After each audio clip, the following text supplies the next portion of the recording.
Welcome, everybody. My name is Jennifer, and I will be your moderator for today at this discussion, or now let's say talk, about fair mobility and reciprocity in international cultural exchange, equal exchange when working abroad. There is a lovely panel at this table who will have their word. We will change a few times because there are 3 rounds, and it's actually a fishbowl conversation.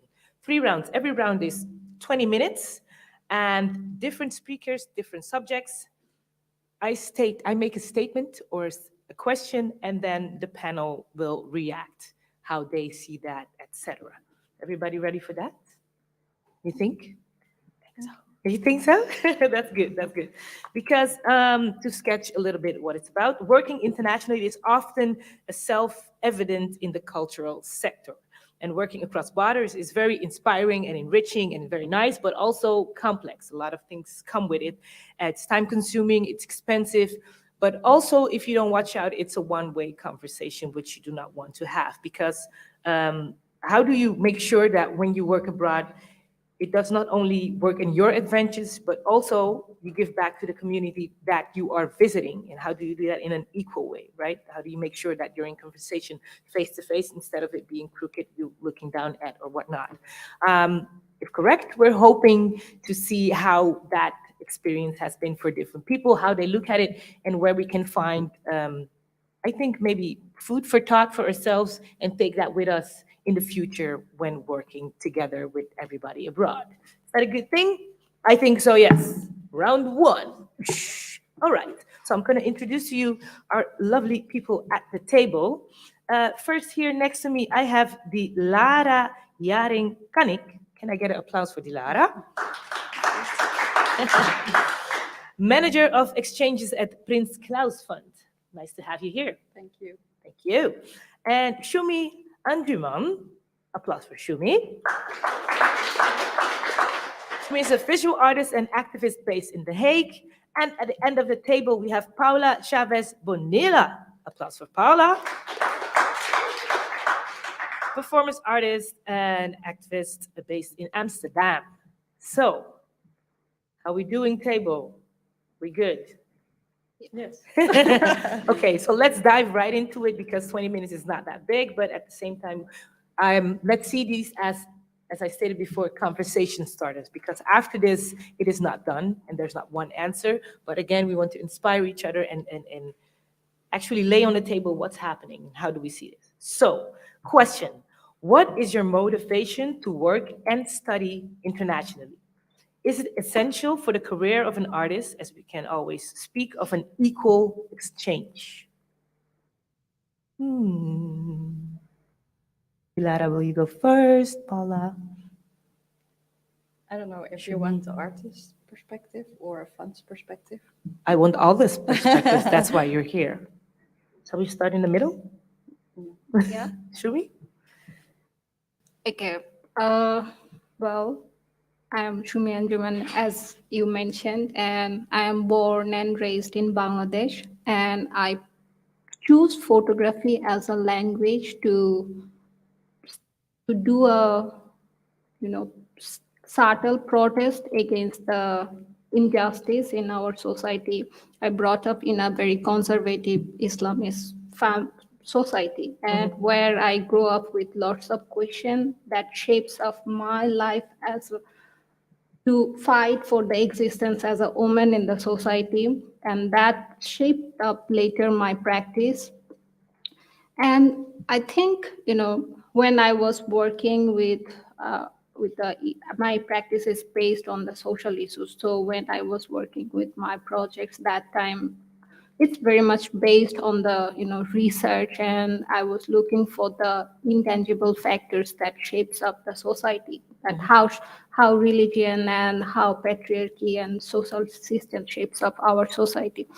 So that time I was looking for the things that how I can enrich my practice, and I was looking for the program that will help me to study and enrich my practice. And that time I was looking the schools and program, and then I came to know about the program that currently I am studying masters in photography and society in KBK in Hague.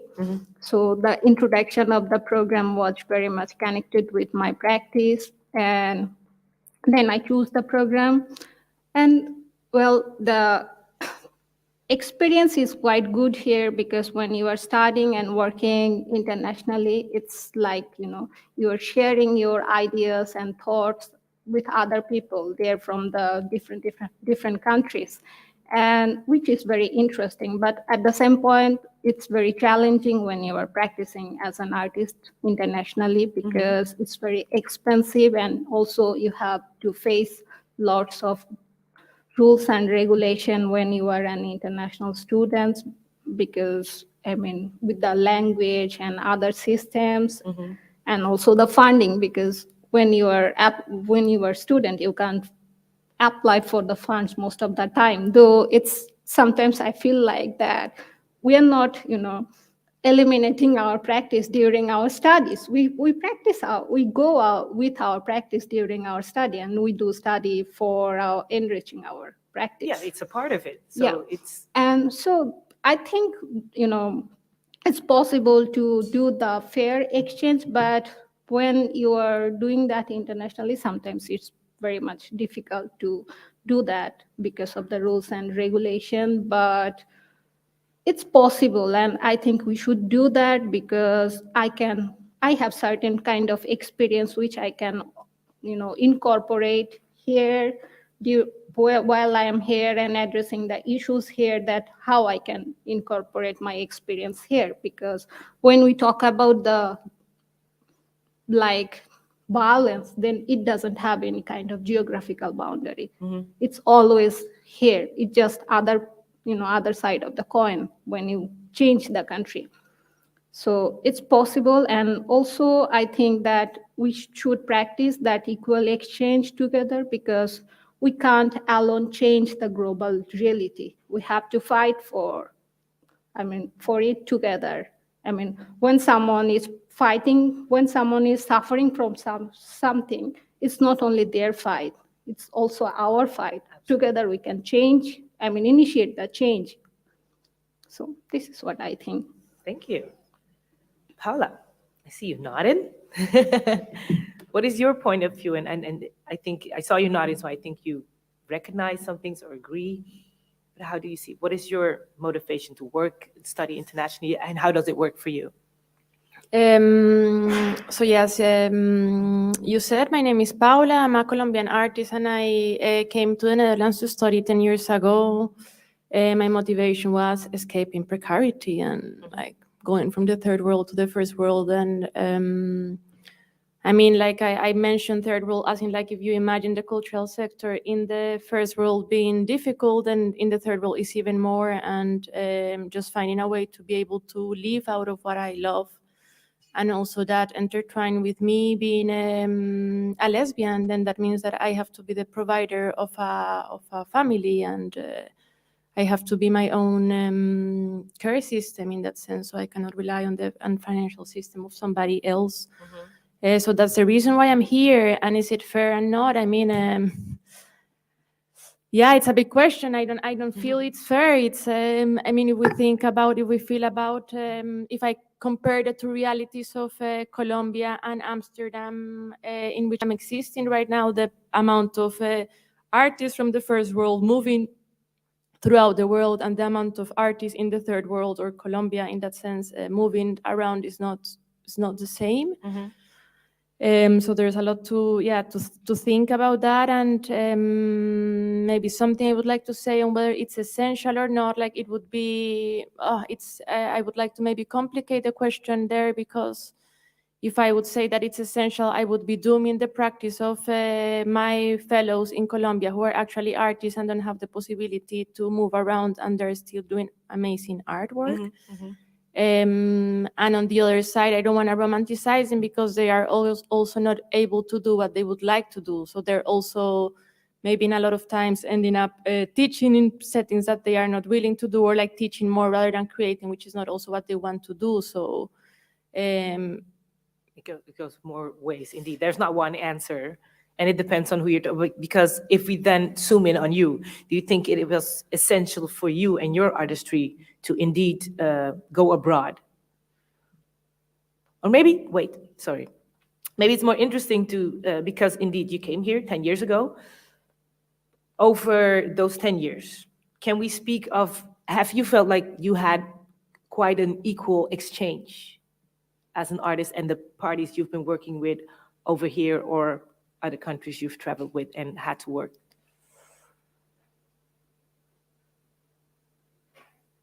Maybe because it's connected to my practice, like I am interested in, I believe that the artist is an agent of social change. So like for me, art is always political, not for everybody it is. That's something I realized also coming to the Netherlands. So that means that for me and my practice, it is necessary to engage with the communities that I'm going to travel to or not. At the same time, I am, independent artist, #precarity, like sometimes you're not like, there is also some of responsibility. Then I'm also curious to hear what Lara has to say here, because then again, it's like not the responsibility of the artist to have to solve that, but how actually institutions are thinking about, longer threads of exchange with the communities, and how actually when they invite an artist, it's also because there is something that they have to say for this specific community, and how they actually make this exchange possible, which is, of course, my interest. And so I'm really excited that we're talking about that, which I feel it was not, I don't know, so much in the air before Corona. So there is something exciting about that happening, that is not just like this flight in, flight out, extractivist taking, and then keep on your life, but it makes us reflect a bit beyond that. So that's, Yes, so let's give the mic to Dilara. So I'm Dilara. I'm the manager of exchanges at the Prince Claus Fund. What I do is I really connect the people that we work with abroad together, and also with the people in the Netherlands and venues, museums, etc. But like what you said with COVID, it changed a lot, the exchanges, of course, because my work has been online mostly the last couple of 2 years. And we had to really find a new way of working and connecting people. And how do you do that online? It was new for everyone. But I think it also opened many doors, because we have done so many great projects online. And I don't say that online is the solution, but it can be next to it, because also with the climate change, I mean, we cannot travel that much anymore, and that isn't only for us but for the whole world. And so I've been really focusing on online connections, what can they do, and about talking about equal exchange. I think as a fund there is always an inequality, of course, because we are the ones having the money. We decide where to spend it. So, but I don't want to be in that position. So actually, I want to be working together and not against. Working together with the artists. Yeah. How do you go about that? So I have many conversations with the people I'm working with, and also stressing this, like, we have this obligation as a fund to discuss out in the open, because there is this power dynamic here. So I always discuss, and it costs a lot of time to gain trust and to get to know each other. But I think online we had so many great connections, and I'm speaking to partners not only one time, but we are building this connection online. For example, we have a partner in Brazil, Mauricio Lima, and we have been working together for the past 2 years. But we're constantly exchanging ideas, and also to just listen and give advice. I think that's really important as a fund, and that also other funders should really, know about that we can change things. Yeah. But one of the things I also hear you saying is, indeed, it takes time. It takes a lot of time, and sometimes we don't have that time, because the money should be spent in, before a certain date. Yeah. And that's something that also frustrates me working within the fund. But fortunately, we had really good other funders that were flexible. And I think being flexible is really important in working together with artists, because, it is an artistic process. You don't have this great connection in one day, you know, you need to build on that. And that's really, really important, I think, giving that flexibility as a fund to the artists we're working with. And for you both as artists, have you, because I think maybe you have worked with funds before, in experience, do you recognize what Dilara is saying, that indeed there needs to be more time, or that there is that time to get to know each other, to feel how and what, but also that it feels equal, that there is a fund who is aware of the power dynamics, but to try to take it away with a sense of seeing you as an artist who you are and having an eye-to-eye conversation instead of, you know, a different ship. You want to start? Okay, I think, I mean, well, it helps when, you know, you don't give, when you get a fund and you don't have any limitation that how to, you can spend the fund, because, you know, when you are an artist, then at that time you need the fund, because how you will, you know, proceed your work. And if someone give you a restriction that, okay, you have to do that within this limit and you have to produce something, it's like a very machine kind of thing, that you have to work like a machine and you don't have that space for thinking. So it's works well when you don't have that limitation for working. And it's, and when you get that fund in a flexible way, it's very, you know, helpful for the artist.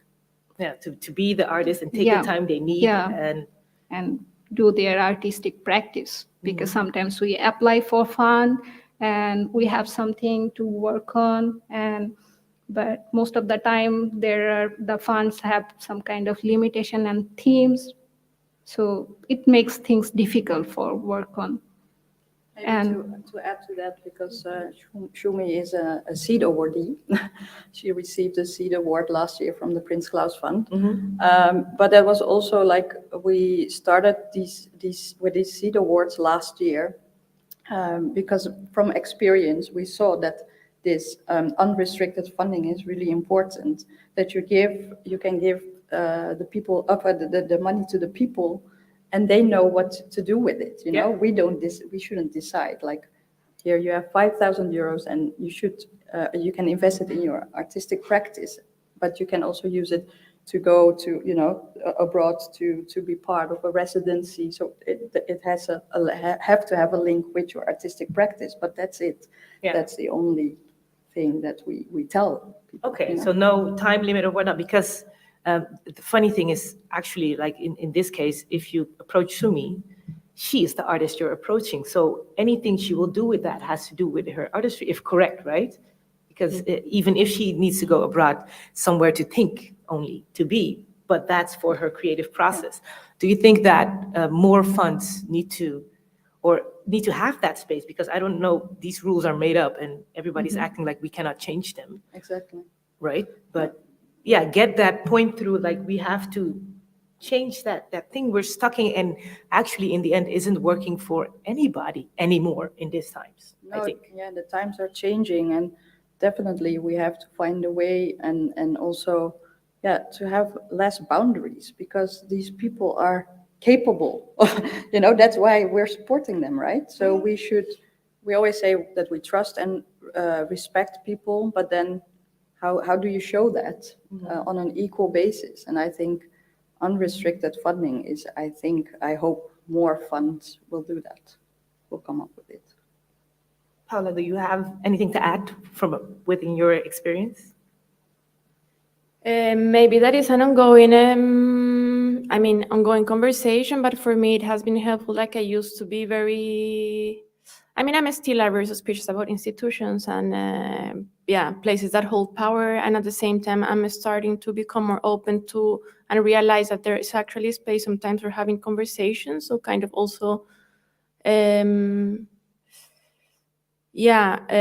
reorient the way that I see also institutions, and in that sense also myself within that, and open up conversations for how things can be happening. I just had a production last year with Fame House, and I'm looking because there is somebody from here there, and it was a also a collaboration with somebody from Colombia, and it was challenging. It wasn't easy in some things. I also am realizing about things that I sometimes don't communicate well. It goes bumpy, and but we are still together. And like for me, maybe there is something that that gives me hope, and is that like if I see that we're both learning and that institutions are also in the process of learning, and that there is a space for them to acknowledge mistakes, and for me also to have to do mistakes, and that we can stay in connection and sort of compose these difficult situations, then I feel we're moving towards a generative, hopefully, somewhere else future, Yeah,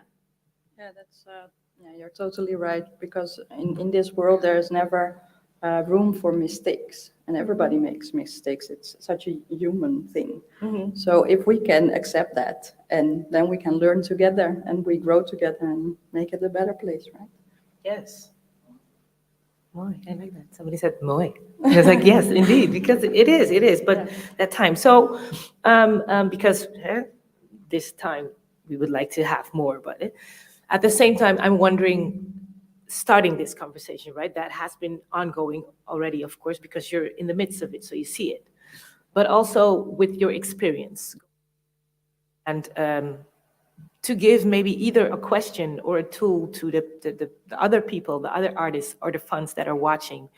What is something that you say, knowing what I know now, experiencing what I've experienced now, this would be nice. This is essential. This is what I missed, or this is where we should go. Statement time. Anybody?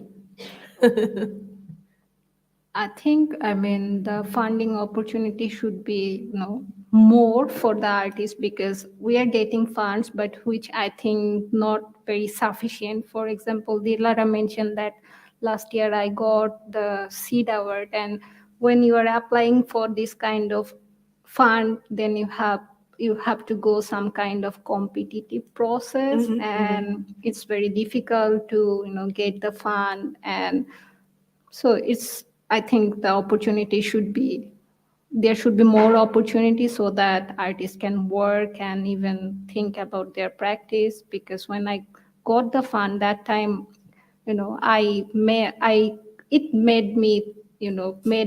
made possible for me to apply for my masters, because I always wanted to do the masters here, but I didn't have enough fund for this. So when I got that fund, and it was very unrestricted, so I could make the decision that how I'm going to spend that fund. So I think there should be more funding opportunities. For the artist. Thank you. Yeah. Thank you, Shumi. Paula. I'm gonna throw the ball to the institutions, no, but I feel that there is a lot of work to be done in terms of the institutions and the cultural spaces, thinking of how can they engage more with the local communities, with the precarious communities, with the marginalized communities, and keep on doing that work and bringing people that is working with those communities into those spaces to reframe the way in which we think about art making, fundings, even art making, I would say, yeah. So keep that ongoing conversation and do the hard work. Do the hard work. Absolutely. Dilara. Okay, from a funder's perspective, I think we should really start a conversation with more funders, and to really talk about these questions, or like ideas, and listening more to the artists instead of like dictating what we want as a fund. And I think that's really important, because we're not making the work. I mean, we cannot even exist without the artist. So let's shift it. Absolutely. Let's shift it. Let's keep it going. And let's please give a round of applause for the first round. Thank you so much. Shumi, Paula, Dilara, thank you for this conversation. We're going to do a quick change, but We won't have you just sitting and looking at them change. We have a video for you.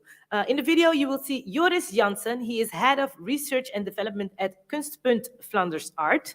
And Joris is a face you will see more at events of DutchCulture because he has been asked by them to write an essay. He's an expert on this whole topic we're talking about. And this is a great small teaser to get you more anchored and involved in the subject. Have a look. So here you are in the Blakke Grond in Amsterdam to rethink international collaboration in a more fair, more sustainable way. This is clearly not an isolated event. It's no coincidence, maybe, that for the last 2 years, there's been an increasing number of seminars, conferences, but also calls for projects to rethink and reshape working internationally in the arts and in culture. It's self-evident, maybe, for the past 2 years, we've had several waves of lockdowns. The government shut down our venues, severely restricted our travels. So this seemed like a right time to reflect upon international mobility and how we work internationally. It's essential for our work. Maybe we have taken this too long for granted for a too long time. These are things that somehow lost their self-evidence over the past couple of years. But even before COVID-19, there has been an increasing uncanny feeling that our current practices have reached their limits because of several crises. Financial economic crisis, geopolitical crisis, the rise of national identity politics and populism, for instance, climate crisis, refugee crisis, debates on decolonization, Black Lives Matter, etc. But certainly COVID has sped up our thinking, our experience, our reflections, because it's really a disruptive societal context. This has led to many interesting initiatives and reflections, and I was privileged to be part of some. Reframing the International at the Flanders Arts Institute, Reshape, a Creative Europe project to rethink current working models in the arts, Rewiring the Network for the 20s, where we worked with IATM, the Network for Contemporary Performing Arts, to rethink international networking. Most recently, Perform Europe, a European project to rethink touring in performing arts in a more sustainable way. So there are many of these experiments. I was part of some. And what have I learned?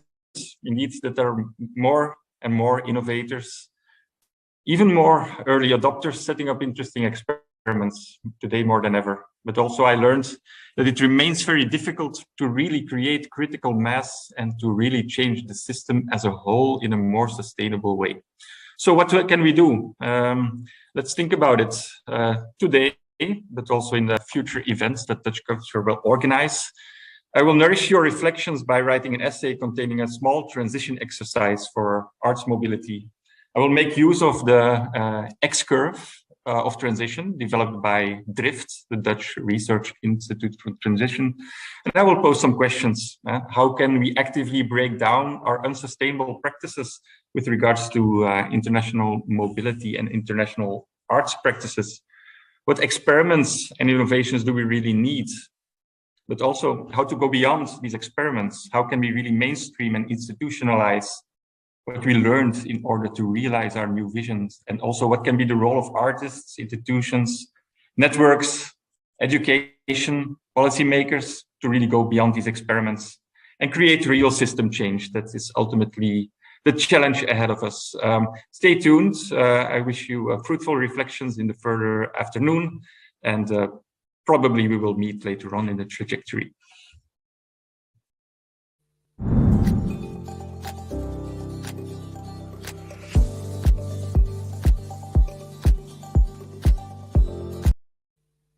Joris Janssens, and indeed, as he stated, we will see more of Joris in upcoming future events. So please, a round of applause, finger snap for Joris. You can do that. Yes, and as we are at it, we have a new, fresh table. Paula, you're also new and fresh at the table, round number 2. I will introduce to you, Paula, you've met her in round 1, but still, Paula Chavez Bonilla, artist, activist, amazing human being based in Amsterdam. Mic drop. Applause for Paula. And that next to Paula, we have Josien Pietersen, co-founder and co-director of Framer Framed. Thank you, Josien, for being in, and Margje de Koning, Artistic Director at Movies That Matter. Applause. Yes, so thanks for joining us. I hope you enjoyed round number 1 and saw that indeed the table, the table, that's where the conversation lies. Be you, let's hear you. So going to the next statement, like working abroad internationally, hopping from one country to another, or when in isolation, do you actually know where you are and who you are with? And what is your role when you're there? Can you leave a place you work better than you found it? So the statement is, the receiving party of an international exchange should take the initiative to engage or work with the local community as a standard practice. Round 2. Speak. So who will be first? Markia. Just saying very briefly, since I've been a filmmaker, documentary filmmaker for a very long time, you travel. Mhm. Then I worked as a commissioning editor for a long time at the Dutch public broadcaster, you travel, and now again at Movies That Matter, where you have an exchange of films. And if you think about, we bring like in a few weeks' time, whole film teams from all over the world to the Netherlands, and we go to the whole world to work with filmmakers. But it's slightly different from round 1, where you're a fund. Yeah. So here it's far more about I would say the exchange of knowledge, learning from each other. What we do at Movies That Matter, for instance, we have a grant which is we work together with the Ministry of Foreign Affairs, and we support human rights film festivals all over the world, and we exchange together in workshops. We have a program called The Activists, and we make sure that the films which are shown at Movies That Matter will also be shown in the region where the film is being made, so that the people, where's the film about, that not only we can talk about it and say, oh, this is that and that, but that the film goes back to the communities, and by mobile cinema, and by all kinds of ways, we work together. So I would dare to say that as a festival's Movies That Matter, the way we engage with internationally, we really try to literally learn from each other. And we have also Human Rights Film Network of over 40 film festivals all around the world. And every month we do a meetup. So to give an idea of an exchange, we had 2 festival organizers, one in Belarus, another one in the Philippines, who had been put into jail for just speaking out. So what we then do with the whole network, we write letters, etc., what we all do at the next meetup. They gave both a presentation, what has really literally happened to them. Okay. So then you really learn internationally. So I think who you're talking with, what is happening, where they're speaking from. So we try anyway at Movies That Matter to really constantly have that exchange. Yeah. We try. I hope we do. Yeah. Nice. Thank you. Go see. I thought it was actually quite a difficult question, because what is exactly what is this local commitment that you would ask? And I think that you can look at it from different perspectives. We work a lot already since our existence with international partners, but it doesn't always mean that we travel there. In a lot of cases, it's a collaboration from a distance. We at this moment we also facilitate a lot of commissioned works that are made locally. We don't have to be there in the spot, but of course these people work locally and they are engaged locally. That's main part of their work. So it's not something that we request from them. If we work in, we have a community space in the Molenwijk, and there we work very locally. If we have residents there, then of course we ask them also to relate to the community. But it's not an obligation. So other artists are making more political work, but then more on a macro level, you could say. So not everyone is doing work for the community. But we've in our main space, we facilitate different communities, groups from intercultural psychiatry, we sell reality, people without papers, that are just as a community working there. And if artists come over, of course they relate to the communities that come in the space and they work together. But yeah, it's a difficult question, because I think an obligation to do things is something else. But what I do think is that we are now more and more having this fair practice code in the sector, which helps us to define how much to pay an artist, how much to pay people in your team. And I think a code for international collaboration would be very, very good. And there was also a sort of first paper presented also by DutchCulture and other partners. It was Beyond Curiosity and Desire. And I thought it was a really good first step to look at these codes and how can we define them together. But it sort of stopped after that. So I'm also curious what will be the next step, because I think every institution that is writing a proposal for 4 years should actually say how it's relating to international collaboration. How do you work together with people? And what are your standards? What are your values? I think it would be very good that that's also part of your 4-year proposal. Absolutely, absolutely. And not only on paper, but in real life. Yeah, and then not only your local engagement, but all these different parts of working together. The fair practice, actually. Yeah. Fair practice code, so that you know this is it, and this is what we will hold you accountable for. Yeah, this is how we work together, and these are the standards. Paula. Yeah, I also thought that it was a complex question, and I'm excited to of what you're both sharing in terms of, like, I do think that it's important when we're thinking about local communities, again, from which perspective are we speaking? We are in the Netherlands.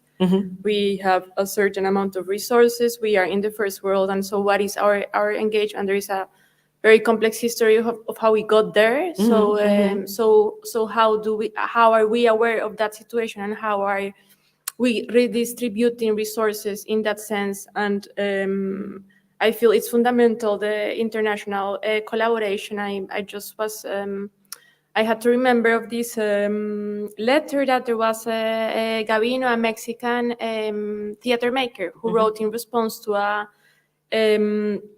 sort of a letter that call out that a French artist wrote about, like, okay, Corona is here, the climate change is here.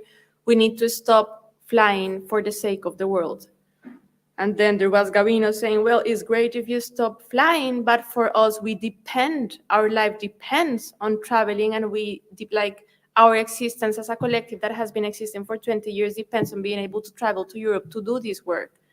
So there is a very important commitment that we need to keep on doing towards international communities. So I'm very excited to hear that, and also now, like, for me, like, I'm starting to be a bit more in connection with the community in Colombia, realizing the amount of support that actually the European Union, without being like the amount of support that the European Union and the funds have been able to give to the communities for them to build actually social movements, artistic movements, is incredible. And that's something that we should keep on building and thinking about how to do it. I think you're right in the terms of that. It's so easy from a Western first world perspective to look that way, but if you don't travel, I agree totally then. And if we don't travel, we don't get that exchange at all and learn from each other. I think that's and as you were saying, that's also part of the fair practice, that you do exchange and understand that you're in the position you are. Yeah. And that's so important. Yeah, but still, when I have to choose, am I inviting someone to come here, or am I going somewhere myself? Then the decision is for us mostly like, okay, of course we invite someone to come here.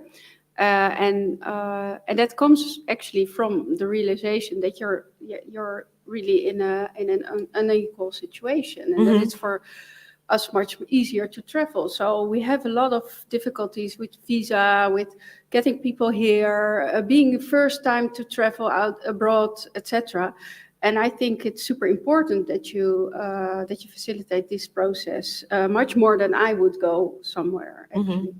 And I think it's also what we are now in a project actually researching what the influence of actually our hybrid working and our corona working behind the screen is for international collaboration, because we noticed that, for example, in DRC Congo, it's super expensive to have internet connections.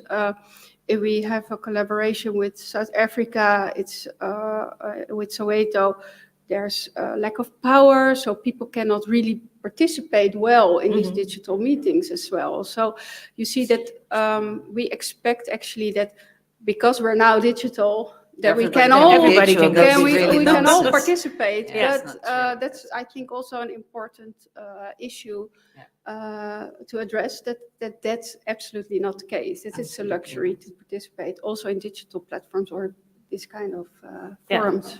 So absolutely be aware of, again, who are you? What is your position? And what are you able to say? But that is not valid for the other person. And how does your access work? Because we have obviously totally the same with visa and so on. And sometimes just for other reasons, very good that we reach out and don't be always the party taking, because it's easy for us. It's easy.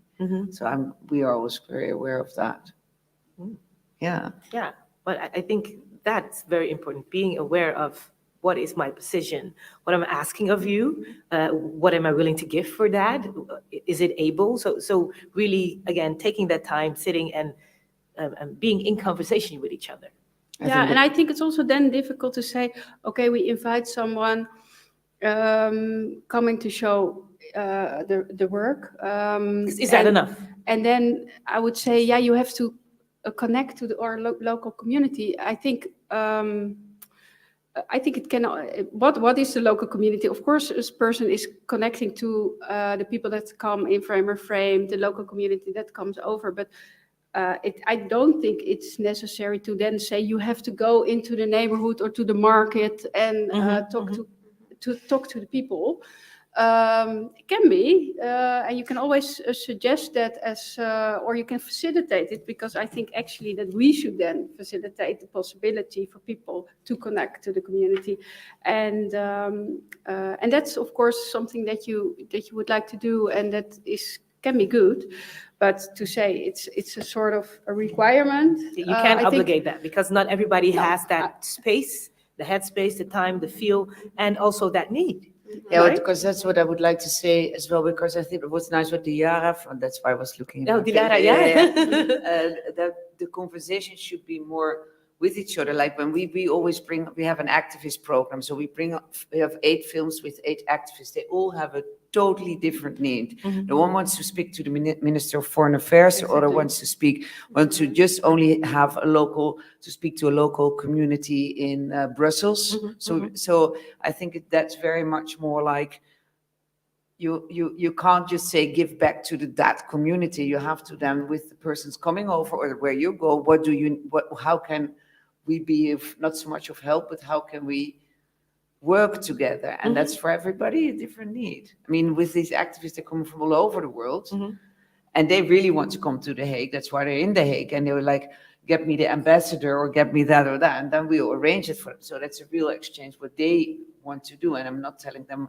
let's go to this place and that place, and that's because then you're with the locals where they don't want to at all.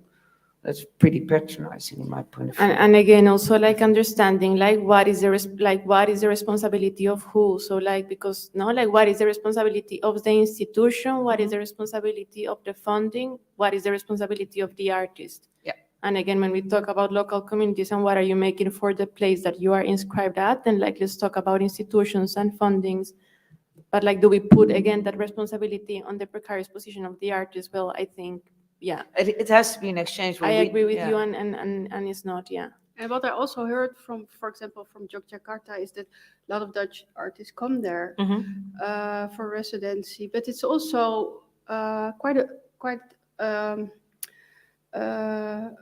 a burden in a way for the local artistic community, because you also, every time when someone comes for a very short time, you have to show this person around, and someone has to be acquainted with the local community, which is of course important. But yeah, what can you ask from local artistic communities? And so there are so many different perspectives that are connected to this that you cannot give an easy answer, I think.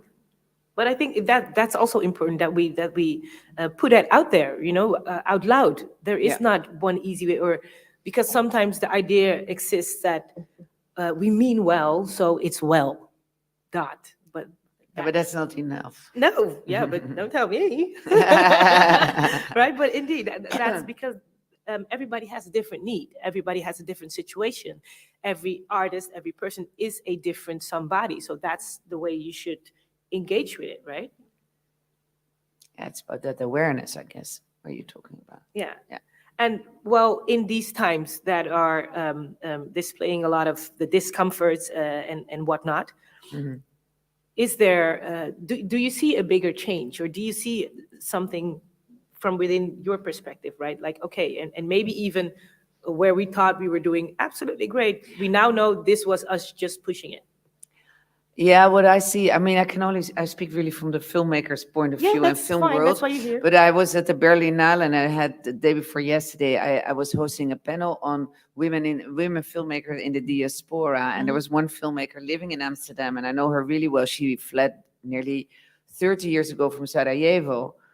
And she said, you know what, I'm still, and she's a really good filmmaker, but still, what are you giving back? What is the exchange? And the exchange says, if I wanted to have a proposal at the Dutch Film Fund on the situation in the Netherlands, because I was seeing things shifting, which we saw in Bosnia-Herzegovina already.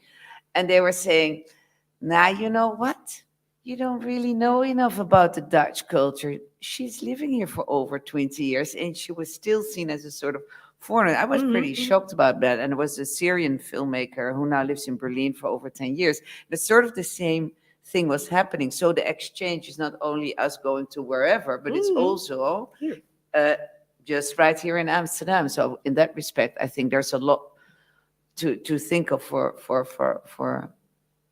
us. For us here in Well, the and really Netherlands. listen and dare to go to well, I don't dare. I love it, but I always work this way. But for a lot of people, so that would be my statement. Yeah, it's maybe bit of an obvious answer, but I think it's really a continuous learning process, because you come in all the time in different situations with each other, different complexities, and you have to deal with it, solve it,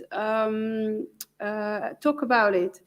And I think that has been for me quite a learning experience, and not always easy, but I think that's the only way. Yeah. No, we won't get comfortable unless we get very uncomfortable. Exactly. Well, that's really true. Yeah. Put yourself on the spot. Come on.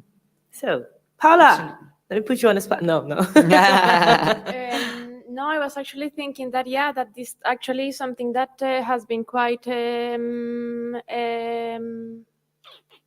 cool about these times. I don't find a better word for that now, but is that it made us also step a bit back and kind of going, at least for me, and I also see for people around of like me trying to pursue my career as an artist, and understanding and like saying that, like what Dilara was saying, like, okay, I also need to talk to my fellow artists. I need to stop also just thinking about, so we need to think about agremiarse, like collectivizing, like we need to think like, how do we get better right as artists? What are our standards? How do we help each other? And kind of really finding ways and cracks and hacks to exit this capitalist, super boring culture of like me second, me thirst, and everything that becomes individual. So that for me has been a really eye-opener, even to the point of realizing, like now thinking about like solidarity economies and realizing that with friends that I've been friends for, I don't know, like 8 years, we've never talked about like, how much do you get paid for this? How, like, we never talk, and it's like, that's so stupid. And also, how that's can we? pretty stupid. How can we help each other? Yeah. Yeah, and I absolutely recognize what you're saying there, because indeed, you talk about everything, and then that piece where we know we can discover something like, this is actually wrong.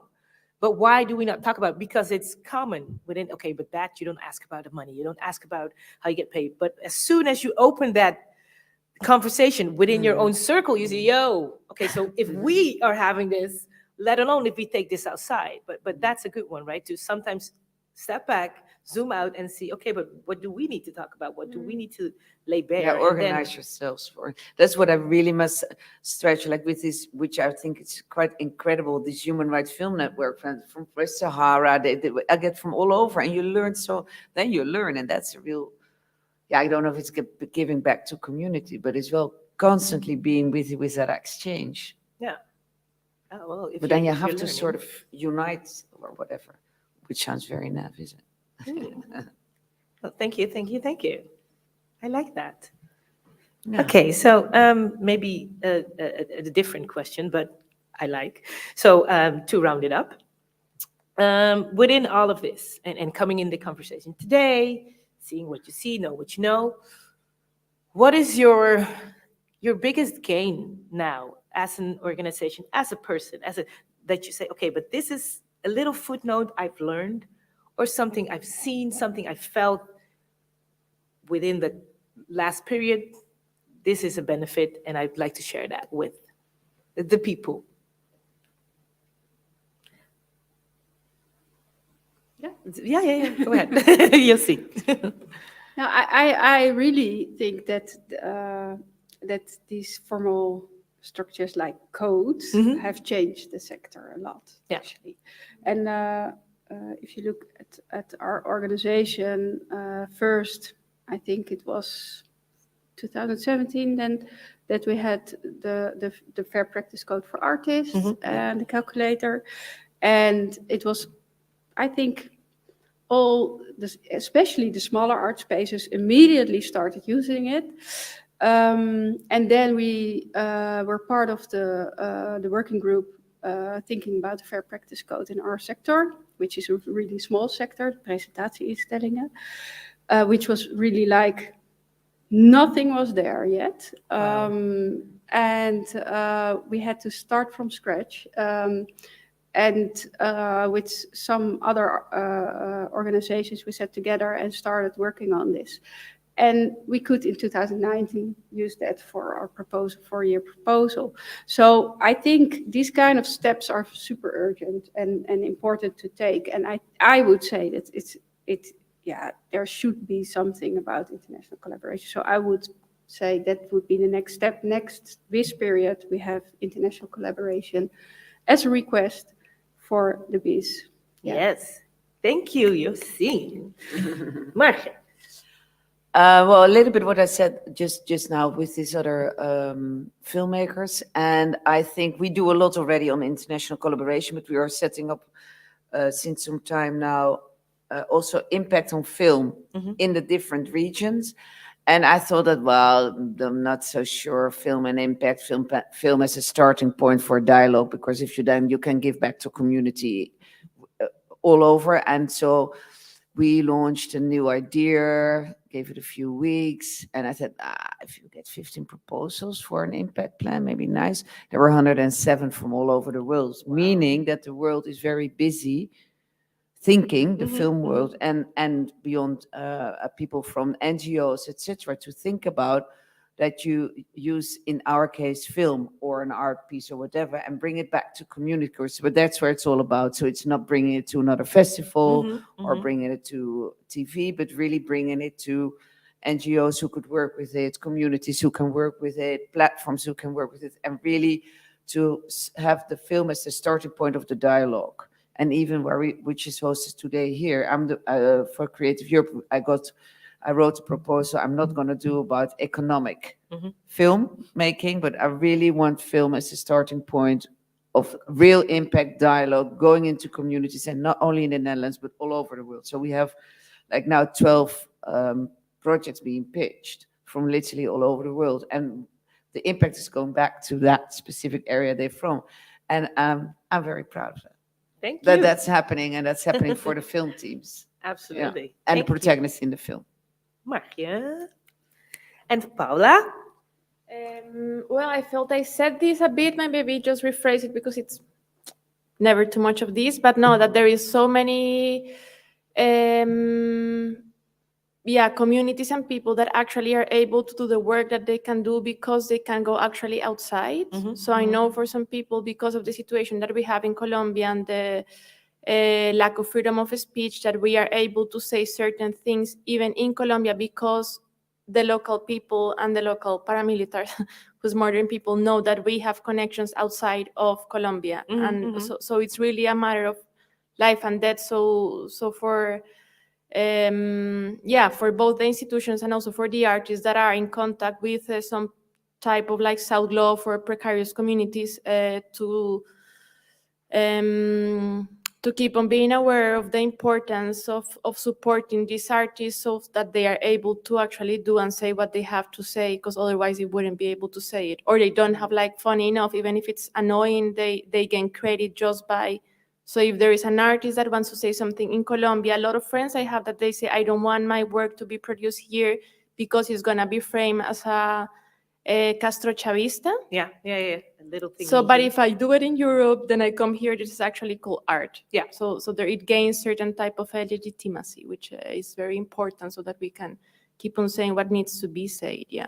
You mean to first go outside of the country to come back, and then it has a different value? When you work in two sides where you have some connection towards the outside world, yeah. Because that's in the film world now. The film, which is now even an Oscar nominee, Writing with Fire.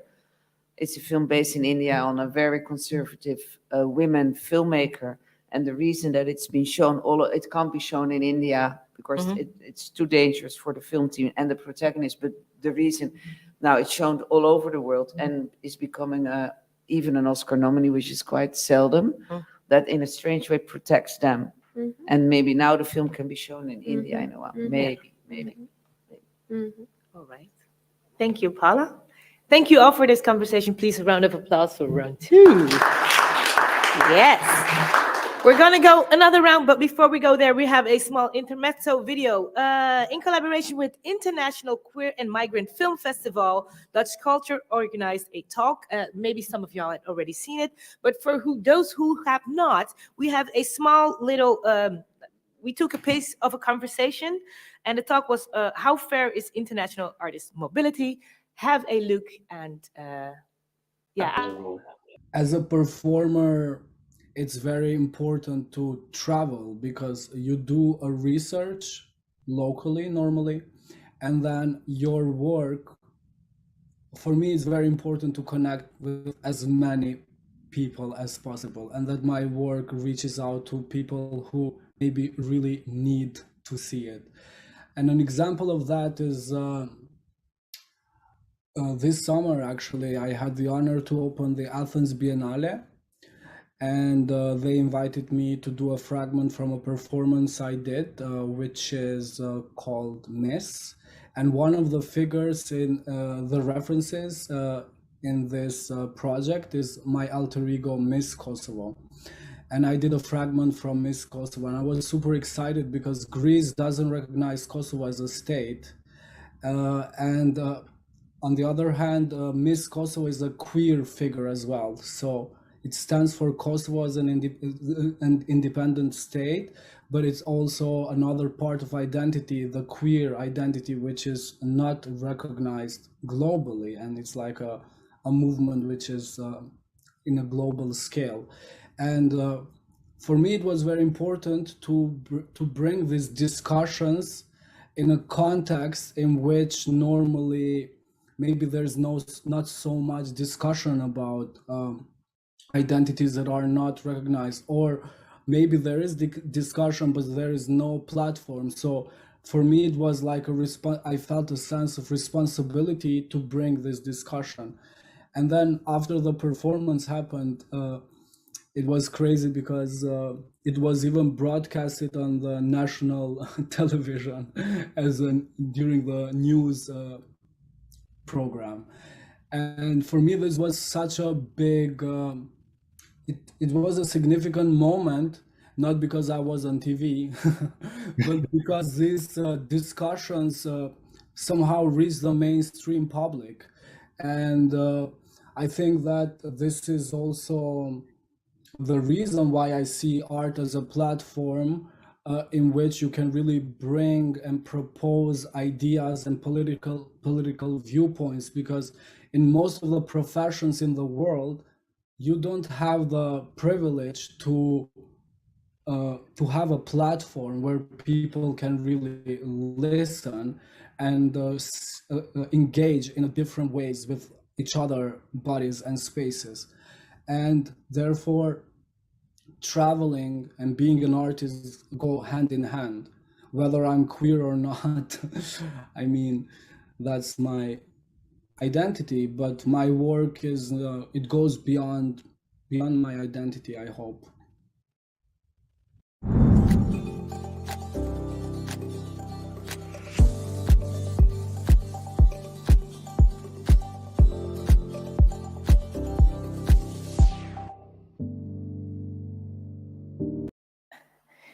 So, if you would like to see more, if you would like to see the whole talk, the whole conversation, you can find the video online on YouTube, or just go to the website of DutchCulture, DutchCulture.nl, and you will find more. In this video here, you saw Tina Adebowale. Speaking right corner upstairs was Astrid Ismaili, and Paula, you also saw in the video, Paula joined us earlier, and Bohana as the moderator. But you can find the whole conversation very interesting online. Just go to the website of DutchCulture.nl and then click, find, engage, and then we're even more in the conversation. So round 3 is at the table, and I will introduce to you Abhishek Tapar, theater maker, performer, puppeteer, and artist based in Amsterdam. Round of applause, please. Natasha van het Westende, artistic and managing director of Dancing on the Edge. Ooh. And Eline van den Berg, curator Asian ceramics at Prinseshof National Museum of Ceramics in Leeuwarden. Yes, so round 3. Thank you for joining me at the table. You've been listening, if correct. You've been vibing. Is there anything you would like to reflect on first? Because why not?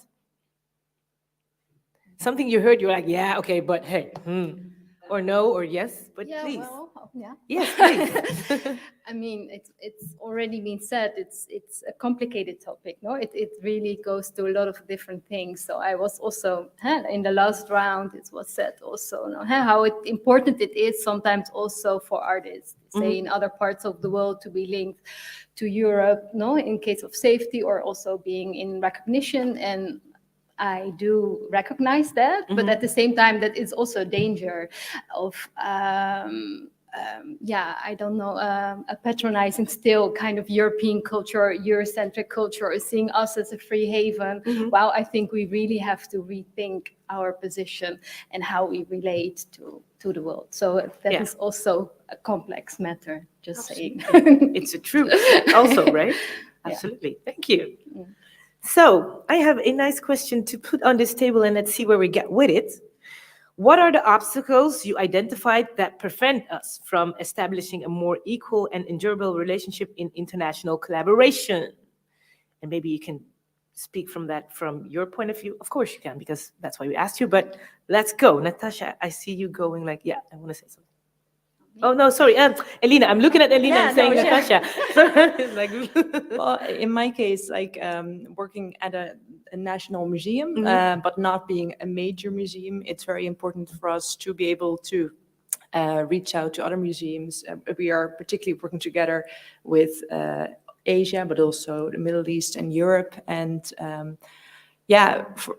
we are missing now the part, like I've seen the benefits also of being online and that you can connect in that way. But for us, there's really a big need also to actually go there, or at least to interact. And for example, there's a lot of collaborations. There's one particular called Azimus, which is part of ASEF, which is an exchange between Europe and Asia for museums. But this is mostly beneficial for not the bigger museums. Like we are not the Rijksmuseum or the British Museum. We have a big name who goes somewhere and immediately can set up collaborations. And for us as a more middle-sized museum, but especially also in those countries, it's more difficult to reach out for them. And those collaborations really help that, and also can create fundings that can set up these exchanges. So for us, that is something which is now a challenge, but already before that, because we also need the support of those bigger museums to keep those exchanges alive. Yeah. So that is something I think from my point of view, which is, very important to build up those long-term collaborations.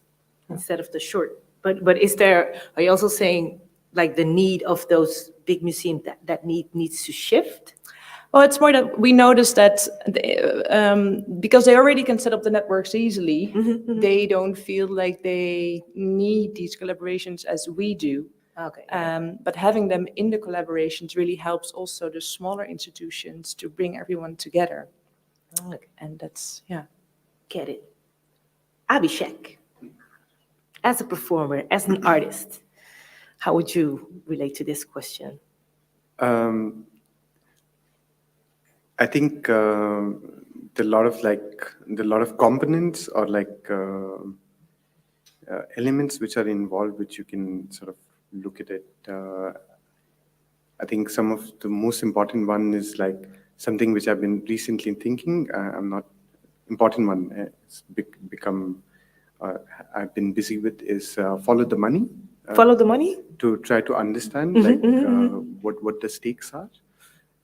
And the minute you start to understand the money chain, you understand what is at stake and why it is this important, and why certain things fell off and why certain things last long. Also, there is like one element. I'm just trying to say there are many other elements, of course. And also, I think something about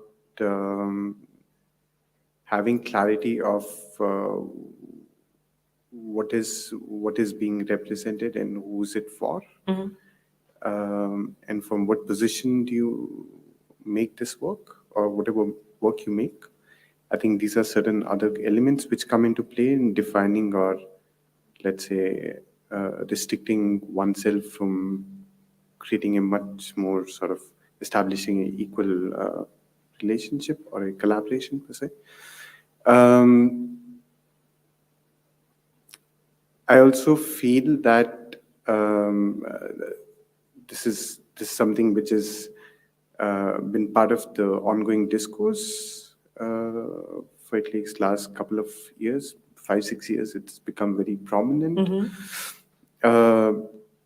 You see them coming as practical examples on ground as well, but more and more in conversations and debates and discussions. And the translation of the ideas or the ideologies, or this desire to create sort of much more sort of equal, it still funnels down, and there's a lot of subjectivity which comes into play, which is always in a way interesting to navigate for me as an independent artist. To understand, I don't think I fully understand a lot of the things and how things are dealt here. Not that I fully understand where I come from also. But yeah, it's. I feel like we have also, on other note, I feel like we have learned quick words, and we have learned to perform quick words, good words, which ticks the boxes. But we haven't. But to embody it, it's just going to take more time. I like that you said that. Natasha, I saw you. Yep.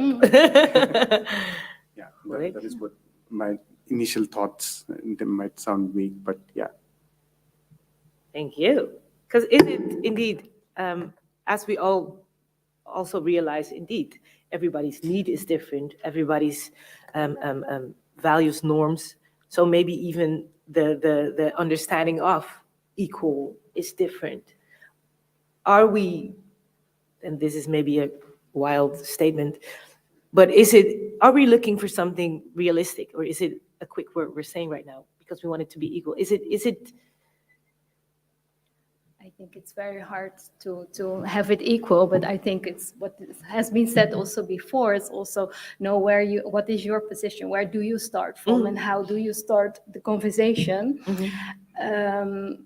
And also then be open about the process. And indeed, there is a lot of different things. So there's different power relations, there's different access to money, different access also to mobility. We talked about it before, also visa, being able to travel or not. So it's very important to, I think, be open of your own position and also of your standards and how you want to work, and how, so if we really want the kind of different system change, then we really have to look at it and not just only reinforcing the system by saying, okay, yes, we don't click. But really invest time. And but of course, we're talking about a lot of different elements here, so it depends also. I mean, us as Dancing on the Edge, I mean, we are both working internationally with other festivals, other theaters, institutions, but also with individual artists.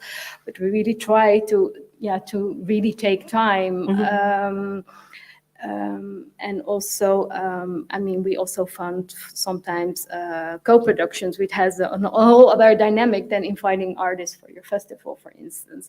And there we also try to really also not just invite artists over just to present your work and then go, but to really have a whole conversation also with them, how they want to contextualize their own work, but also to invite them in the communities we are connected with, but also and to be involved in a bigger sense. But now even also climate change, corona, all kinds of uncertainties that we also actually rethinking if we really are serious to move with decolonization, which is for us a very important point. Then we also rethinking, is then also actually the answer always to bring all these people? We work a lot with the Middle East, North Africa, we call now West Asia, to bring them to Europe, or can we really also come up with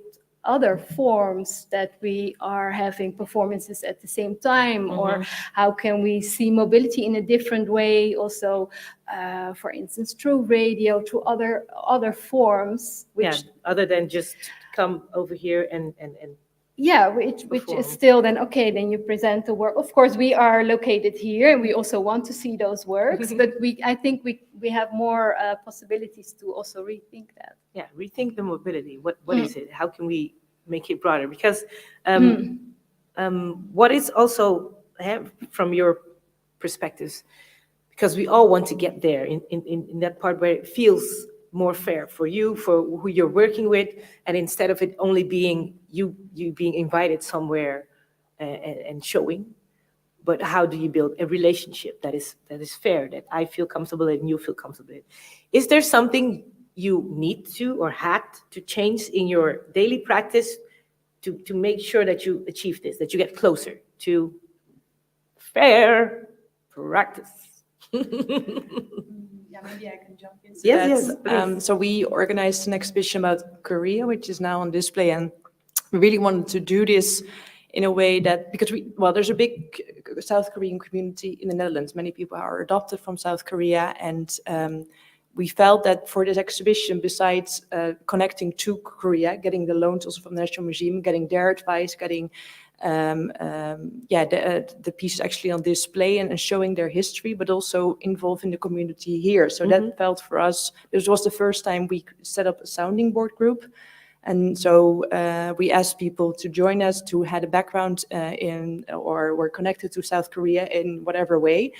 And this was for us a very interesting but also very learning project. And we did this online because due to Corona we were not able to meet actually together, but we had a moderator. And it was very rewarding for all of us, both from, for example, the educational department, but also me as a curator for the content department, that like I'm studying objects mostly from an historical point of view that have been used 100 or 200 years ago, but for people now that are from that culture, they perceive it in a different way. And I think for the future, we also want to continue that way of working because we are such a museum that we happen to have all those objects from all those different places in the world. So that feels for us, for now, hopefully a good way to continue this conversation with people who are from those areas who actually live here. Yeah, absolutely. Yeah. Abhishek, I saw you wanted to say something. No, I mean, I recently worked on a project which I think could be a small example of which could. It's a project called White Money. It's produced by a company based in Berlin called Flynn Theater, Flynn Works. And Flynn Works have been working for the last 15 years based in Germany, based in Berlin, with the colonial heritage and sort of the entanglement, the historical entanglement with Germany's history and its sort of colonial past in relation to different countries and stuff. And they have been striving towards, it's perhaps maybe one of the very few companies I am aware of who have been very actively practicing equal footing, equal collaboration. Which means that any project they do that is, even in terms of on-stage representation, there are equally divided numbers, per se. But beyond that, they wanted to reflect on their own position and sort of their own entanglement, because, of course, you can do within your capacity, but the minute you have to represent or, let's say, apply for fundings, you have to tick certain boxes, which might have, I won't use the word contradiction, but maybe perhaps a deviation from what you would write on paper and which is fine, and which sort of is an acceptable practice in performing arts, maybe not in films. So this project, White Money, they kind of like stepped out of their role as artistic directors, but produced the project, and they invited 6 artists from different parts of the world to reflect on their relationship to white art institutional money, and to reflect on relationship, who benefits from it and who doesn't, and how does exoticism work, how does racism work, and where do you self-exoticize to. Which was quite an interesting sort of process beyond the creation of individual projects by different artists. But you are one of the artists that was asked to participate? Yeah. But the engagement of the process, the engagement in the process was a very interesting eye-opener somehow. Because now we were at least being able to have conversations with people who actually sit behind the table and tick the boxes and give us to understand, like, what do they think and what is their thoughts and ideas behind all the sort of the textual description which you see on websites, on open calls and stuff. And to understand how it is a rigorous daily self-practice, being in conversation with ourselves, but then also to be able to engage your partners, your collaborators into the discourse as well. Which, so what I'm trying to say is, like, to answer your question, what needs in your daily practice, I think it's just a regular rigor. It's a rigorous self-work, and being transparent, being open, sharing your thoughts, ideas, like your fears, projections.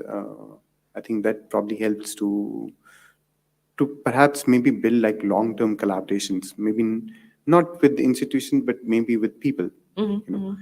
And that always then reflects in your work and what kind of work you develop over the course of time. Absolutely. Thank you. Indeed, long-term relationship with people. We're people. What? Right? Yeah. Okay. Wait, let me, before I go further. See, oh, we got 10 more minutes, so we're going there. Okay, so you being here today, invited, and also always, doing the work you do, having these relationships, and building that future that you actually want, right? The relationships you want to do, and it being fair and equal to everybody you work with. What is it you're doing now? You want to share with us, like, okay, because we're here also to learn from each other, right? And not to how do I say this in English? Not to put feathers in my own, but something you're doing right now, like this works for us. I would like to share this method or this insight we have right now.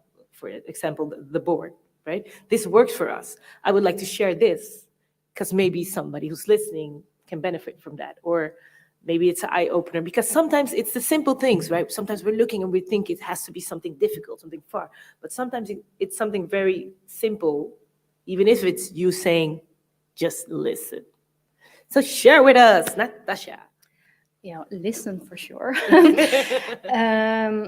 Yeah, no, we are really in the process actually of really rethinking our position or how we want to work, and how to build a festival, and also actually see it a bit also as an artistic practice on its own, and also how can you be transparent in there, how can you be fair in many ways, no?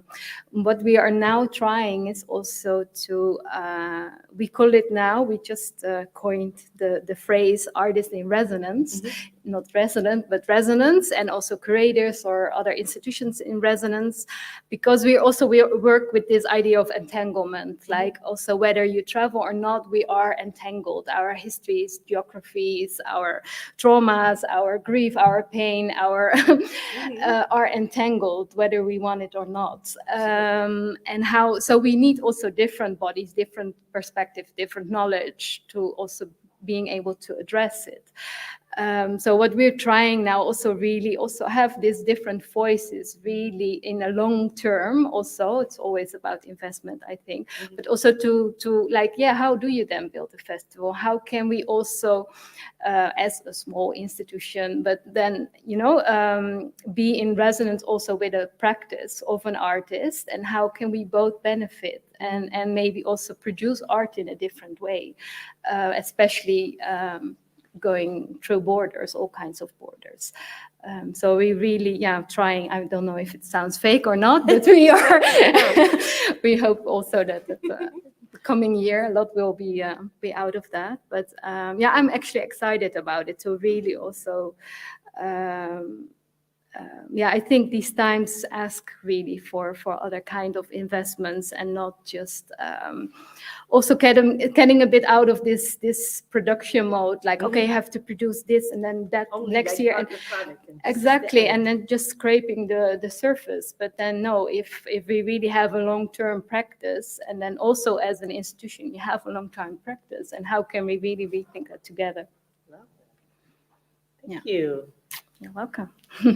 Eline? Well, indeed, what I've already said before with for us, then indeed the sounding board group, but that's just something which is taking place, of course, in the Netherlands. And we are part of the exhibition is also working together indeed with contemporary artists. So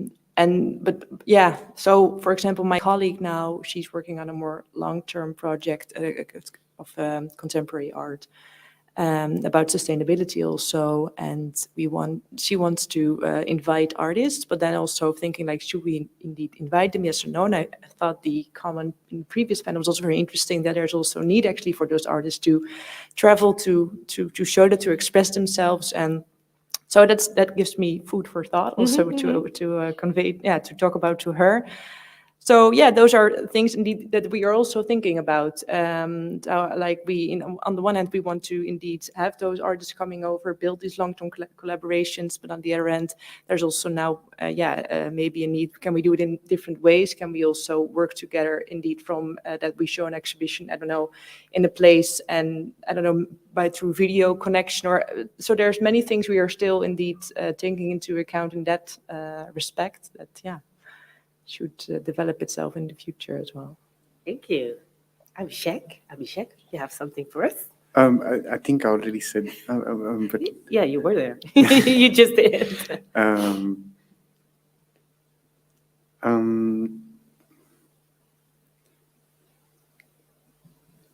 Not very sure what can I share right now. That's also good. Yeah. It's also possible. Something else you want to share with us then? No, it's. I think it's some very interesting perspectives from the other tables as well. So still busy with the thoughts and. And do you think? Let us have a small recap on today. Do you think the conversation, because indeed the last few years everybody has been able, if correct, to go inward within yourself, within your organization, and see how do we work with each other, what do we want to do? Are we heading the right direction with the conversations, you think, with the conversations, with exposing? Yeah, no, I think some very interesting insights and perspectives, also like from, because I think within the group we are also like such diverse people and practices and positions. I think one thing which I've also been thinking, which Paula also mentioned, is to really open up also this question about money. Like, it's something such a sort of a taboo and so much up in the air, and there's so much insecurity around it. It's something which I've been, which sort of is somehow important to open that up. But then also, like how the relationship of like films and impact and how that works is also very interesting. Amongst other things as well. All right. Thank you. I'm going to thank the three of you for this conversation and the insight. Can I please get a round of applause for round 3? Yes, because it has been indeed a very interesting afternoon and talk. And thank you, the people at home, of course, for joining in, but also being here. It's very important that indeed we can have audience. And I love it when we can have a conversation with, but hey, the time was short. So please don't feel like, but I wanted to ask a question or I want to say something. I was here for nada. You were not. You're here in the building. So after we have rounded this up, we can have a conversation about it if there are questions, if there's network to be done. But a round of applause for yourselves for joining us here in the conversation. So please, thank you. Thank you. And yes, I think we got a lot of food for thought. I think we got a lot of things to think about, indeed. You know, it being a small thing that being said, it being aware of your position, of where you want to go, how you're going there, first world versus third world, quick words, long practice. In the end, it's all about relationships, right? And if correct, we all want loving and warm and real and honest relationships within our life. And sometimes we zoom in as if that's only something you want within your love life or with your loved ones. But that is literally a relationship you want to build into making arts, into sharing arts, into being together with people. So view it as an ongoing relationship that you are having to build and having to take care of. And I think if we keep that in mind, we're going a long way. And don't be scared to fall. You're gonna fall. But if correct, you have people around you who will help you up, put a patch on it, and we can continue. Because if we do not fall, if we do not learn, then it's not real, and it has to be real. So thank you very much for this real conversation.